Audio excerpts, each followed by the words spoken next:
ஈடிக்கு ஒரு தகவல் கிடைக்கிறது, வேறொரு கேஸ்ல சோதனை பண்றாங்க, அந்த கேஸ்ல இன்னொரு ஆதாரம் கிடைக்குதுன்னா செக்ஷன் 66 படி அந்த சம்பந்தப்பட்ட ஏஜென்சிக்கு அந்த ஆதாரத்தை கொடுக்க வேண்டியது ஈடியினுடைய கடமை.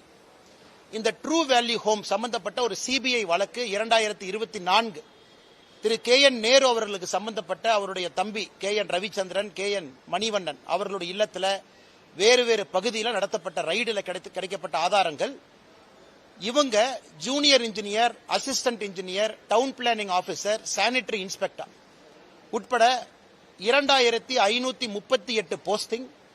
அதுல 2 லட்சம் பேர் எழுதுறாங்க. அண்ணா யூனிவர்சிட்டி, அண்ணா பல்கலைக்கழகம் அந்த பரீட்சை நடத்துறாங்க. அதுல எப்படியெல்லாம் ஊழல் செய்திருக்கின்றார்கள், குறிப்பாக 150 கடைசி அந்த 2538 தேர்ந்தெடுக்கப்பட்டவங்கல்ல 150 பேர் நேரடியான ப்ரூஃபை இடி அளிக்கிறாங்க. வாட்ஸ்அப்ல எப்படி கம்யூனிகேட் பண்றாங்க, பணம் யாருகிட்ட கொடுத்தாங்க, அபிஷியலா அண்ணா பல்கலைக்கழகம் ரிசல்ட் டிக்ளேர் பண்றதுக்கு ஒரு வாரத்திற்கு முன்பு KN நேருனுடைய சகோதரர் அவரு கையில KN ரவிச்சந்திரன் அவருடைய கையில வாட்ஸ்அப்ல அந்த முழு லிஸ்ட் இருக்கு. பிரிலிமினரி பரீட்சையில பாஸ் ஆகாத ஒருத்தர் ஒரு புரோக்கர் இன்ஃப்ளூயன்ஸ் பண்ணி ஃபைனல் லிஸ்ட்ல பேரை சேர்த்துறார். இது போன்ற பல ஆதாரங்கள்ல 232 பக்கம் அதை திரட்டி சேகரிச்சு செக்ஷன் 66 PMLA ஆக்ட் அடிப்படையில் தமிழ்நாட்டினுடைய டிஜிபிக்கு அளித்து இதுவரை ஒரு பேச்சு மூச்சு இல்ல. இதுல 2 லட்சம் பேர் எழுதியிருக்கிறாங்க. செலக்ட் ஆனவங்க 2538. அப்ப என்னங்க அர்த்தம்? கிட்டத்தட்ட 1,97,000 பேர் செலக்ட் ஆகல. இன்னைக்கு 1,97,000 குடும்பங்கள் பார்த்துக்கிட்டு இருக்காங்க.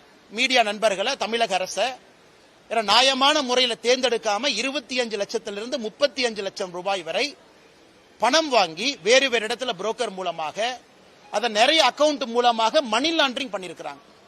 இத்தனை கொடுத்தது வேறு மாநிலமா இருந்தா இந்நாள் அந்த அமைச்சர் ரிசைன் பண்ணிருக்கணும். இது ஈடி சாதாரணமா ஒரு கடிதத்தை எழுதி இந்த மாதிரி ஊழல் நடந்திருக்குன்னு சொல்லிங்க. கடிதத்தோடு 150 செலக்டட் கேண்டிடேட் அவங்களுடைய ப்ரூஃப் அட்டாச் பண்ணிருக்கிறாங்க.